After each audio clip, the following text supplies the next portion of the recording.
Pujian Laguna keluarga kasih Kristoro terambil dari Efesus pasal 2 ayatnya yang ke-9. Efesus pasal 2 ayatnya yang ke-9.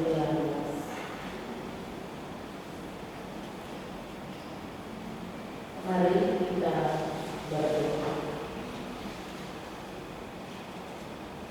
Sebanyak nafas hidup yang kami hirup, sebanyak itu kami mengatakan terima kasih untuk semua berkat anugerah perlindungan yang Tuhan nyatakan bagi setiap kami, terlebih khusus dalam kegiatan memaknai 1 bulan bina keluarga dalam kehidupan keluarga Kristen yang berkati. Sebanyak usia yang Tuhan anugerahkan bagi kami, Bapak, Ibu, pemuda-pemudi dan anak-anak, kami mengatakan terima kasih untuk anugerah terindah yang Tuhan nyatakan bagi kami. Dengan nafas, kami mampu melakukan segala tugas tanggung jawab, pelayanan, aktivitas kami dalam hidup yang Tuhan anugerahkan bagi kami. Bersyukur hari yang dikuduskan, setiap kami boleh mengambil waktu dan kesempatan untuk datang bersama di dalam rumah Tuhan, memuji dan membesarkan nama Tuhan dalam hidup yang Tuhan anugerahkan, dalam kehidupan keluarga Kristen yang berkati. Terus mau bertumbuh di dalam Tuhan, mengerti dan memahami hati Tuhan dalam kehidupan keluarga Kristen yang diberkati.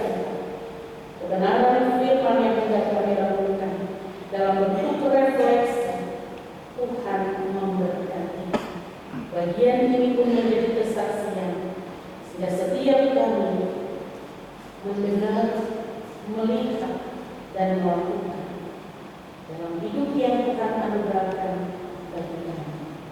Roh Kudus memampukan setiap kami, terlebih khusus anggota muda, calon pelayan yang mengambil bagian dalam kesaksian untuk refleksi akan kebenaran firman Tuhan dari pembacaan yang hendak kami baca dalam syukur untuk pulang minggu kedua. Di dalam nama Tuhan kami berdoa karena Engkau adalah firman yang hidup bagi kami. Amin. Efesus pasalnya yang kedua ayatnya yang ke-19, mari kita simak dan saya membacakan. Dipersatukan di dalam Kristus. Demikianlah kami bukan lagi orang asing dan pendatang, melainkan kawan sewarga dari orang-orang kudus dan anggota-anggota keluarga Allah. Demikian jauh pembacaan firman, dikatakan berbahagia bagi setiap kita yang mendengar dan melakukan.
Meninggalnya pendemo dikabarkan menyandra seorang anggota polisi sebagai bentuk balas dendam.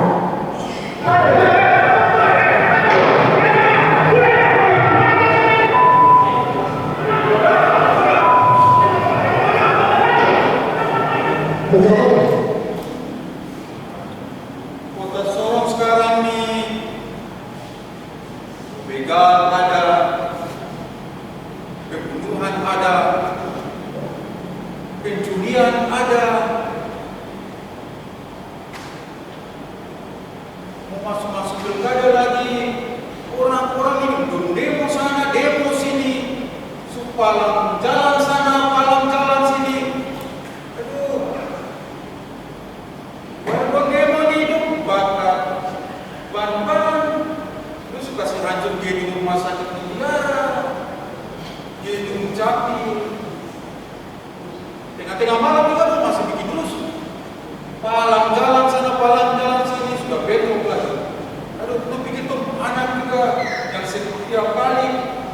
selamat malam. Mama? Ma? Wah, ini sudah setengah 12 baru ya, untung anak belum pulang lagi kan?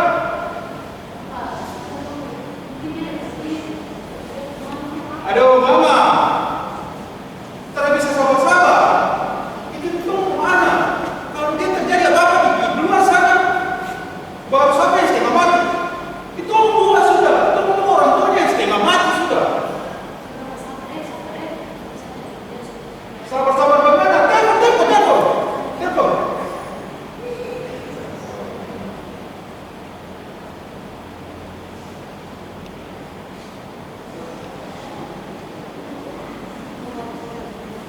Anak kurang ajar itu. Sudah tahu keadaan kota Solo ini bagaimana, Pak? Sudah setengah 12, mau tengah malam ini belum pulang lagi. Dalam rumah ini. Telepon lagi. Kalau tidak saya keluar dari rumah, saya cari dia sampai pukul sampai dia patah.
Sepi sunyi, seorang diri. Tidak ada yang peduli, tidak seorang.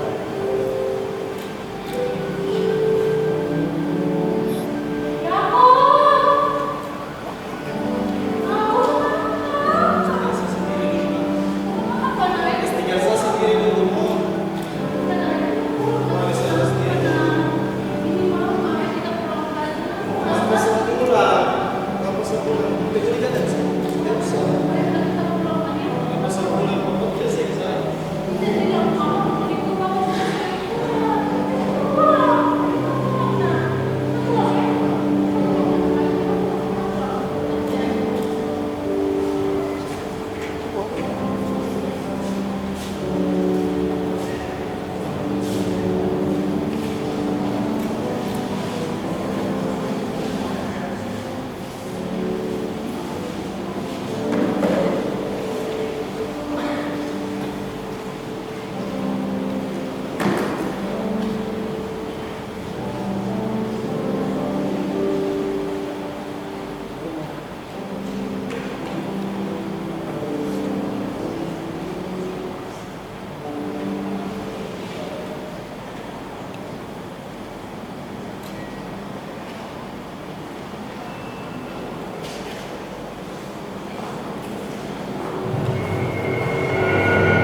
sekedar kenakalan anak muda semua. Mama juga mulai menyadari ia membutuhkan pertolongan.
Mama pun mulai meninggalkan pastor, masih dalam keadaan sedih.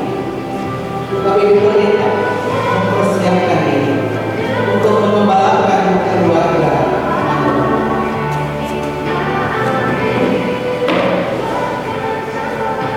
Di rumah keluarga Manu,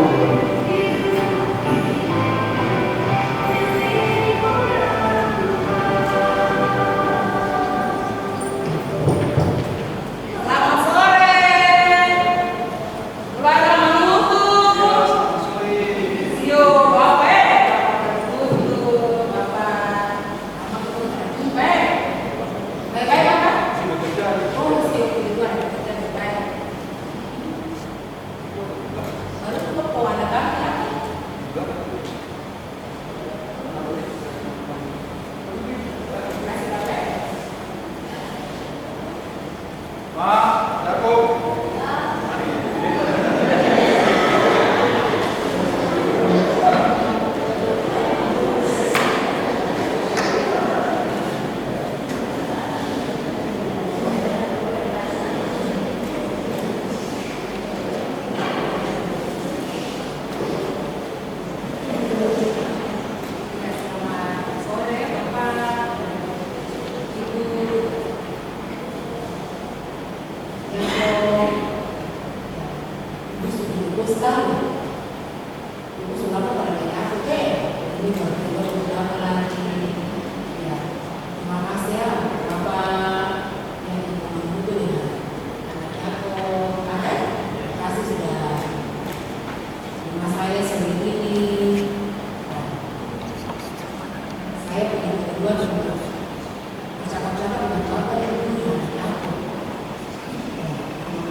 Bapak nih, Bapak juga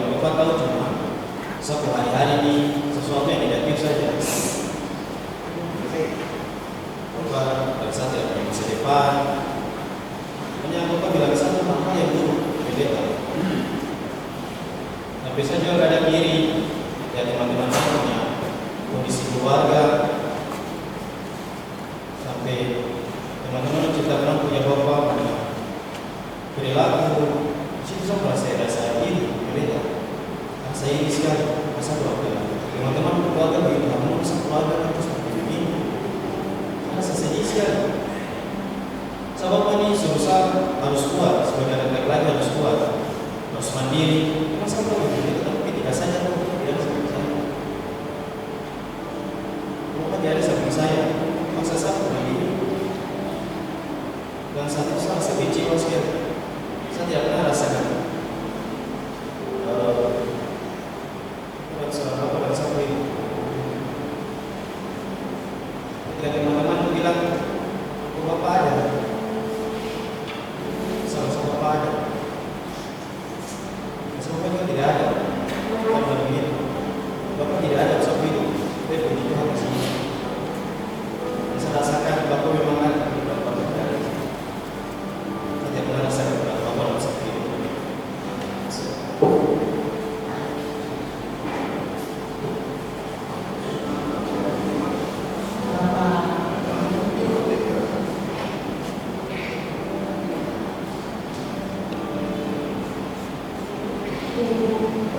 Mungkin dari saya cuma bilang buat Yakob, Mama tahu, Yakob mungkin sakit hati selama ini dengan Bapak. Mungkin selama ini Bapak bikin akan baik buat Yakob. Bapak mungkin selama ini tidak mengerti apa yang Yakob mau. Yakob tidak rasa kasih sayang itu dari Bapak. Tapi Yakob jangan dari Mama. Mama mau bilang, Bapak mau kasih sayang itu besar sekali buat aku. Bapak juga keras dengan ini anak kita.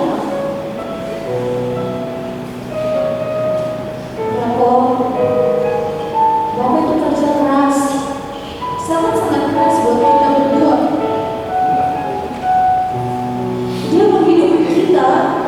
Di luar sana dia punya pekerjaan sangat-sangat keras. Untuk siapa? Untuk kita berdua. Demiku bisa makan, Mama bisa makan. Kita mau keluarga bisa hidup. Kita ini bukan orang kaya. Kita orang susah. Kita tidak punya apa-apa.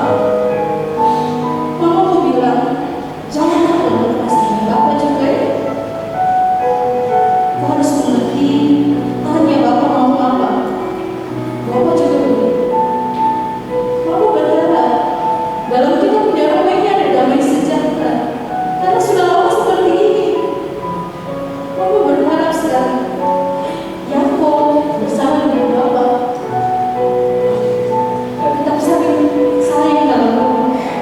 Ini kita. Kalau bukan kita, siapa lagi? Tidak ada orang yang bisa lihat kita kecuali diri kita sendiri. Kecuali keluarga ini. Mama mohon Yakob, mohon sekali. Yakob bisa mengerti kan? Mama minta maaf kalau selama ini Mama belum bisa jadi pendengar dari Bapak. Mama minta maaf sekali. Terima kasih Yakob untuk Yakob bisa hati. Mama mohon.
Jadi Bapak yang kerja keras, Bapak mau masa depan bisa angkat topi keluarga itu sudah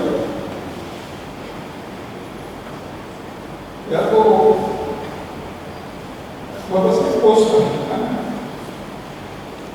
Kita di bawah itu tenang juga kita bukan rasa kalau Bapak bicara ke Bapak. Kalau kita paham kalau tidak ada waktu bicara komunikasi juga. Karena Bapak terus bicara. Ya betul kita Bapak.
bilang begini, hai anak-anak, taatilah orang tuamu di dalam Tuhan, karena harusnya demikian. Hormatilah ayahmu dan ibumu. Ini adalah suatu perintah yang penting, seperti yang nyata dari janji ini, supaya kamu berbahagia dan panjang umurmu di dunia. Untuk bahwa butuh, ya, ini satu ayat juga bagus dalam pasal yang sama ayat 4 bilang begini. Dan kamu bapak-bapak, janganlah bangkitkan amarah di dalam hati anak-anakmu, tetapi didiklah mereka di dalam ajaran dan nasihat. Kemudian, mari kita berdoa. Terima kasih Tuhan untuk perkara baik Tuhan kerjakan di tengah-tengah kehidupan keluarga kami.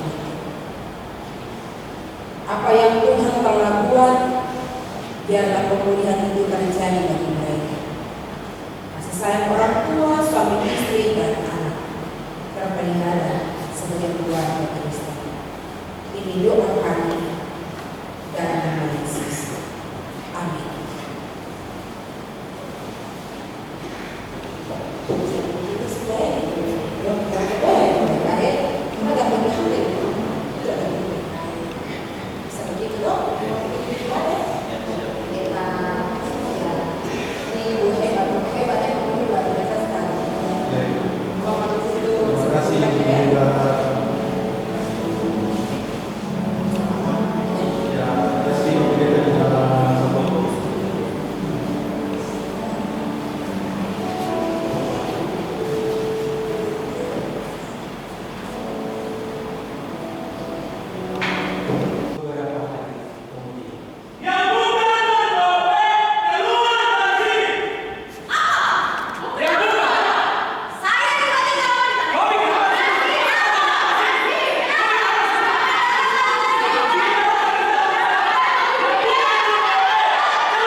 Seseorang tidaklah terlepas dari masalah dalam hidup.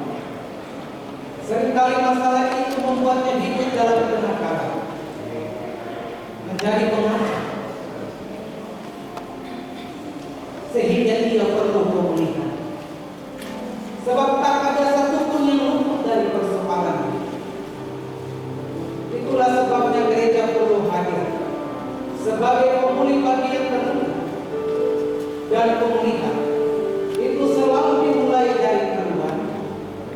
Keluarga yang pulih pasti dapat berdayakan untuk memulihkan orang lain.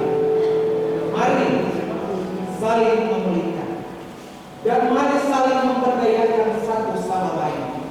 Dimulai dari keluarga kita masing-masing.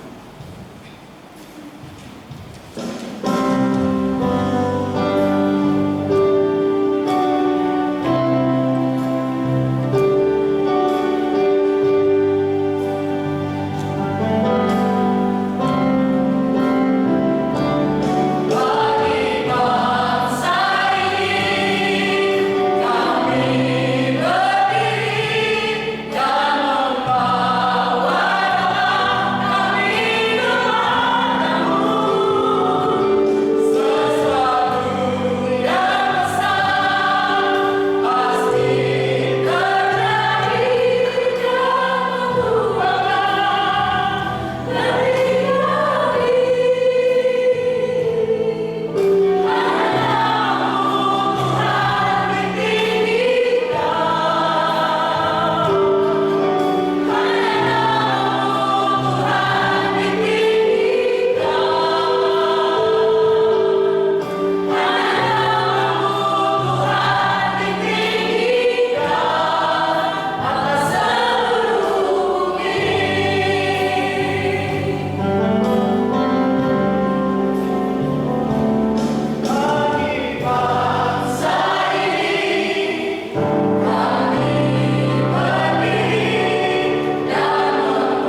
Jangan kita jadi pasif dalam satu kehidupan keluarga dan lifestyle. Di mana waktu yang Tuhan berikan bagi Bapak Ibu dan saya dan kesempatan yang Dia sediakan bagi kita dalam satu kehidupan keluarga Kristen, ambil dan nyatakan itu.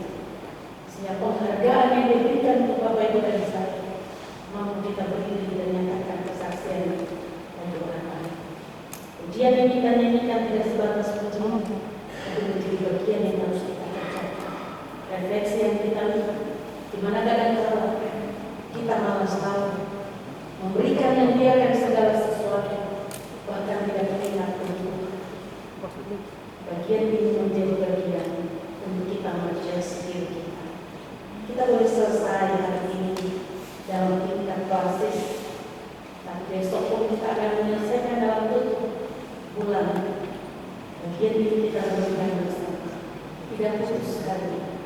Mesbah keluarga yang kita lakukan terus kita lakukan, sehingga kita tidak memberi ruang untuk iblis merusak kehidupan keluarga yang berkah di mata Allah. Hidup jemaat 451. Bila Yesus berada di tengah keluarga, bahagialah kita, bahagialah kita. Bila Yesus berkuasa di tengah keluarga, pasti kita bahagia, pasti kita bahagia. Jaminan daripada pegang dan mari berproses sebagai keluarga Kristen yang berharga.